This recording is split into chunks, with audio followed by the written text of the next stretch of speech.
Hi, I'm Lisa. I'm the creative director for Philip Pelusi, and we are in the South Side today. We are going to be coloring hair with some fun pastel colors, which are all the rage this season. So with Shannon, as you can see, she already has some pastel color in there. So we are going to touch up just in a highlight form. What's important when you're doing this professionally is to know where the client parts their hair, so you get just the hair that you want colored. So now I'll pick up just the strands that I want to pre-lighten, that in the end will have the pastel color. Protecting the hair that's been previously lightened is one of the most important processes when having any type of lightener done. The more times you apply lightener, the more damage that can be caused to the hair itself, and then it will not likely hold color very well. Since pastels are starting out at a lighter shade to begin with, you have the chance of more fadage if not done properly or proper products aren't used the correct way. So when you're choosing your lightener, you want to make sure that you know your client's hair and what their hair can handle. And choosing the developer is key, not to overprocess.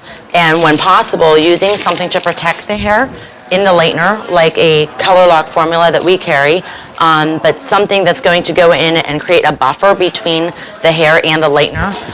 It's the most important step in getting this done professionally, because doing it at home with lightener can be a very scary thing if done improperly. Since we're going to go with the pastel greens and grays, it's important that I get her hair up as white as possible. Any yellow pigment left in that hair is going to contradict the color that we're actually trying to get in the outcome. So I need to make sure she comes up light and bright. So what we have done is we've customized the color, and we have taken the base color of a teal and we have lightened it to the perfect pastel shade that we want, knowing that your hair has been pre-lightened and it's really light. So you have to imagine it's like putting it on paper, so it's going to be more translucent and you're going to see more of the actual color. So with this, we're going to go for a silver violet, and we are going to custom make the color using a white-based conditioner or color lock to lighten the color and make it just be the perfect shade. And we're going to actually have a nice two-tone effect using a violet gray base, this one, and the pastel teal base. So the best part about going to a professional to have this done is you're not going to end up with it all over your skin.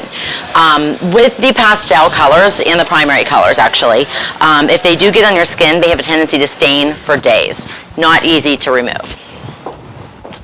So you want to make sure that your professional takes that into consideration and keeps it off of your skin. So with Shannon, we've decided that we are going to go through with the pastel teal for the most part of her head. But we are going to do a panel on the side here that is going to be the violet-y gray hue. So it's very important to make sure that you get this all the way through the hair so you don't end up with any patches that have not been colored. Like if I break this open, I can see in here where those patches that have not received the color yet. So you want to kind of keep working it through to make sure that you have a good application. And being careful of the client's skin line, hairline and skin, again, so they don't leave here looking like they just did it at home. As you can see, as it's starting to process, where Shannon's natural color is, it's not going to affect that natural color too much. That's why it's really important that you lift the hair light enough, because where she was previously lit, as where I just lifted, it's accepting that color beautifully. The roots are virtually untouched. They might have just a little bit of a stain of the color. And that's where you can get that little bit more natural look in leaving the root area natural.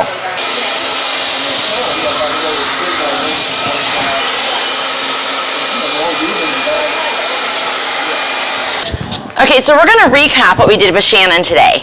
When you saw Shannon's before picture, she had pastel color done about a month ago. And what you saw when she came in is what was left of it.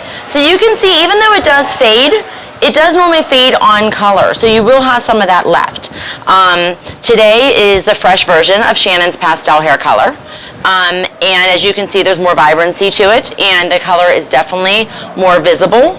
So you can control that. Your stylist controls that by the amount of pigment they actually put into the formula. Again, is why it's so important to actually have a professional do the pastel color formula process for you.